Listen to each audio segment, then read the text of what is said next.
Hey guys, I'm Matt Lighty. This is the pilot test episode for A4O or All for One LE Last Epoch Edition.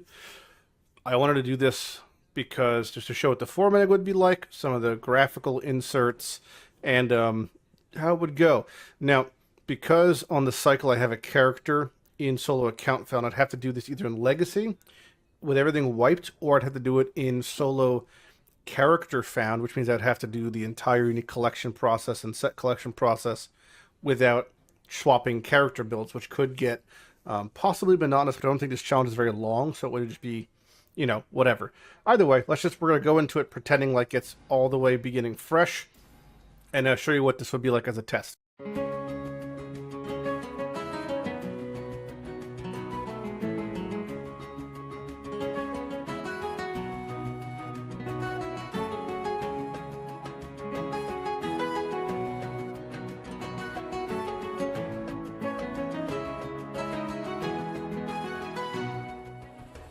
Alright, so to start unique collecting, I'm going to be playing, we'll do solo account found, meaning I could share my items amongst my characters, whether I use the stash or whatever, and we're going to be hopping right in on a sorcerer. Oh, that's loud. Fair enough, little sorcerer. So I picked a sorcerer.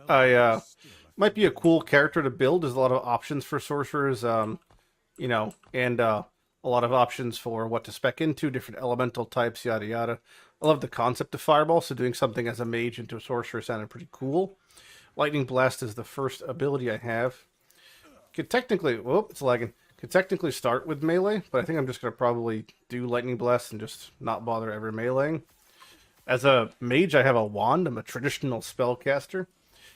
So it's that, that quintessential mage casting type thing.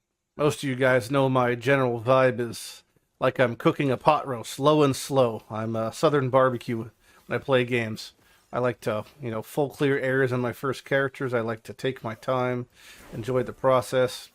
I've just got my main skill, Fireball. That's the first real skill I get. It shoots a fireball. It's about as straightforward as you think it is. Now, Fireball costs the same mana as Lightning Blast, has a chance to ignite, and added spell damage applies at increased effectiveness.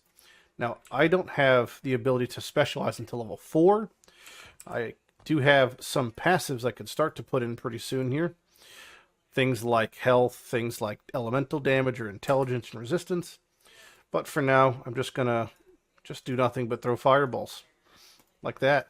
That's pretty cool, isn't it? Here's my first blue mob I fight, the Highland Bear of Tenacity. Can he give me something cool? Nothing. Alright. Now, I'd be remiss if I didn't show off this little neat trick here. So, this area right here, you can see in the map it basically ends. But, if you break through these rocks, you can actually go through an extra section over here.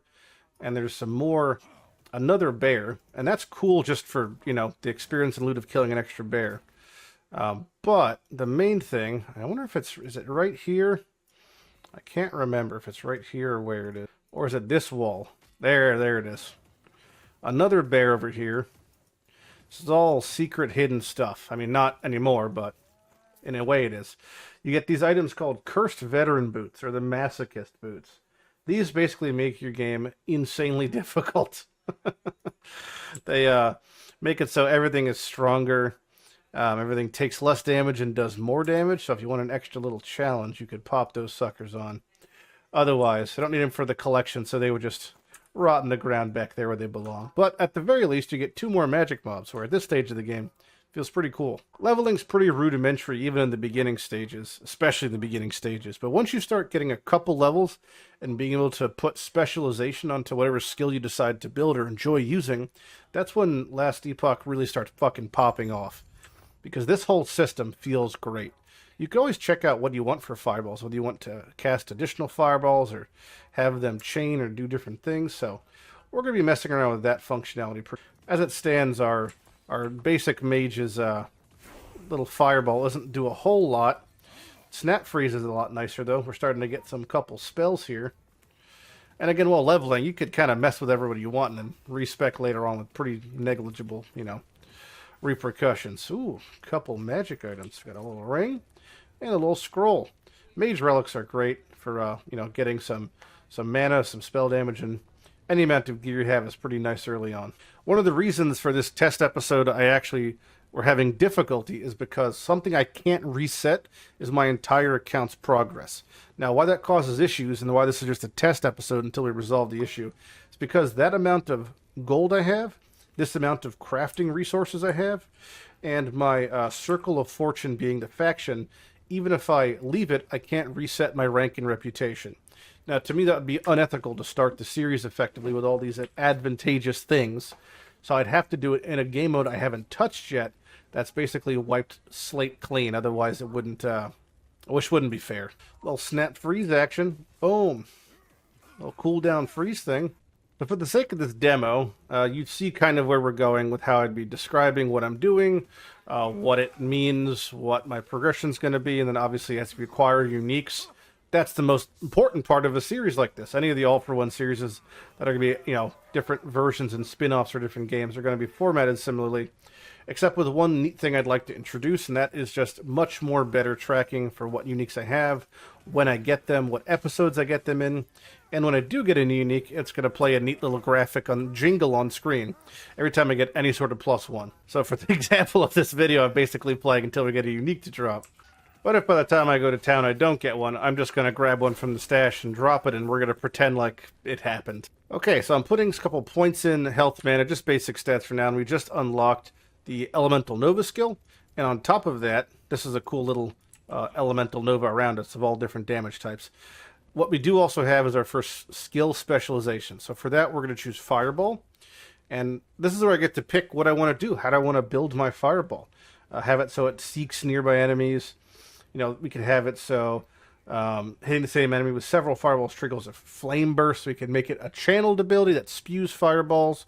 Can add base crit instead of stun chance. There's like a bunch of cool stuff we could do with fireball. So if we wanted to work towards, for example, the seeking one, you can see the little dots denote the minimum amount of points required in leading up to that.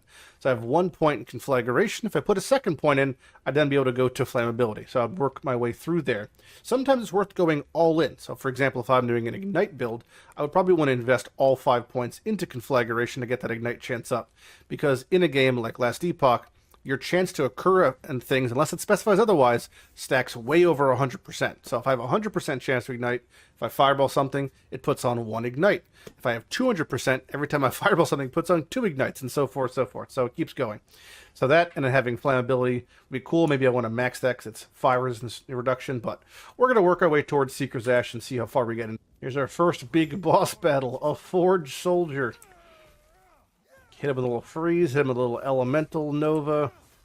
Use our full bag of tricks on him. Keep him at. You can see those flammability stacks starting to go up. You got some ignites on him. Freeze him, mess him up, and then as soon as you know it, the boy is gone. Ooh, a ruby amulet. All right, that's an upgrade. Okay, we're entering the first town now, and I have not gotten a unique or a set item by this point, which is totally common. You probably don't see one for maybe like first 10 levels of your character, but they'll progressively start to drop more and more as you keep going, especially when you spec into those factions like the Circle of Fortune, which I would talk about if we get to them. But we're going to show a demonstration of what would happen if a unique were to drop. I'm going to drop it, and then you'll see the graphic pop up very simply, and then you'll see the audio cues pop up. Little jingle, me saying, that's a +1, and then that's that. So that's kind of how it would go, assuming it would be progressing here. And I'll also show you the basic formatting of what the Google document would look like for tracking things, just to give you an idea of what that would look like. Okay, so here is a very basic low-level unique, the Tome of Elements. Fantastic for leveling, little mage boy. So say if this thing dropped, this is what would happen if a unique dropped for the series. That's a +1. Okay, so that's the graphic, that's the jingle, that's the thing. Little Lighty pops in, that's +1, slap it on, boongo bongo. And then we would redirect at the end of the episode. So imagine this is the end of an episode now. We played our session. For episode 1, for example, would probably be me getting through half of the campaign, and episode 2 would be the second half of the campaign, working towards monoliths. And then we would, at the end of each episode, we would showcase what new uniques we got. They would be time-stamped and choreographed in the Google document, and it would be a little bit like this.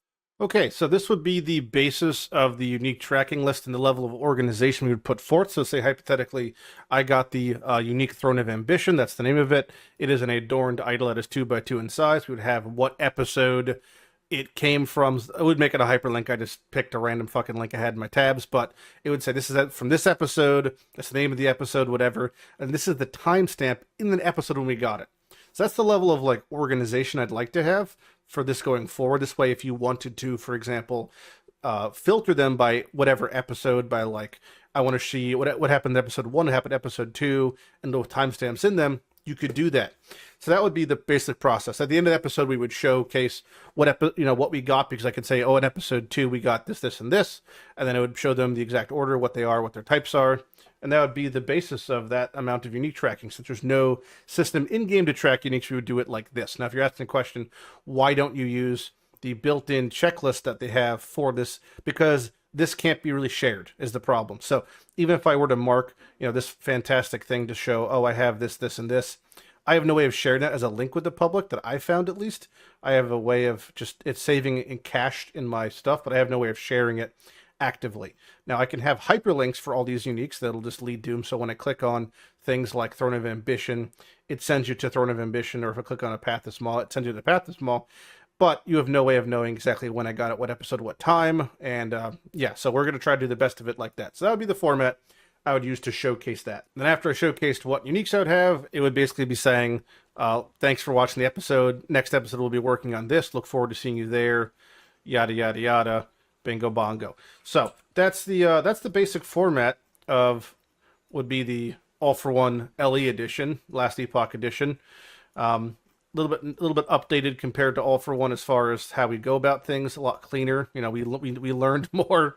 We know more as I make new series and progress. And the series itself, again, I don't think would last very long, because I think I can get 99% of uniques and set items within probably, again, 10 to 12 days of playing the game.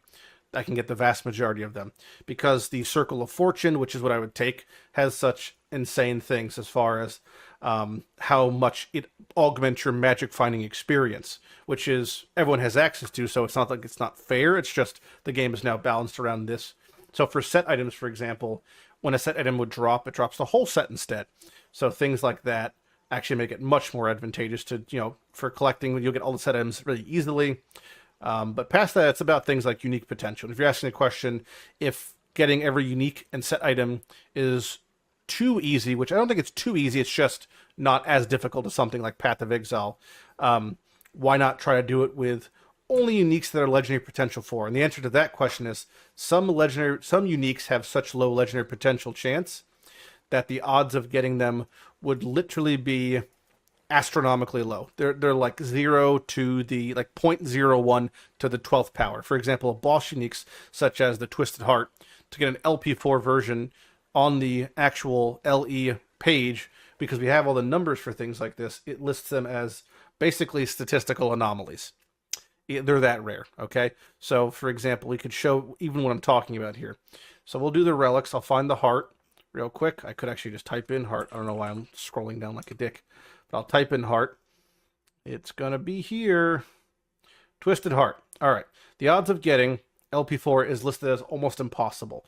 So that's the reason why we wouldn't do it, because it would literally be 9.8 to the -7th% chance. Like the unbelievably rare for LP3 is 0.00072. So if I can kill this boss every half hour, I would be there for an inordinate amount of time. And there's maybe 60 uniques that are marked as this almost impossible because they're boss specific drops. So LP4 would basically be not possible. I would always keep the highest LP version as I'm collecting uniques, but for unique collection purposes, it wouldn't make. So let me know what you guys think. I wasn't planning on doing this initially, but after speaking with Carve, he soft suggested it.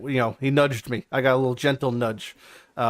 Because he's involved with the project. He's a great guy. The company that makes this 11th Hour, they're great. The game's great.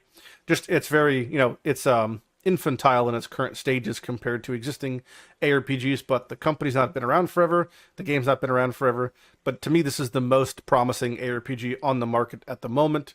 Obviously, it just lacks some content, but by unique collecting, by playing solo, self-found, solo account found, or character found, all the builds I play are homebrews effectively. This would add the level of challenge I think would make this a really fun series to watch. So let me know what you guys think. If so, I'll work on getting it all together, preparing a release schedule, preparing the infrastructure, and maybe pooping something out. But that's that. Hope you enjoyed this little pilot / episode 0 on All for One Last Epoch edition. And yeah, I'll see you guys in the next video. Lighty up.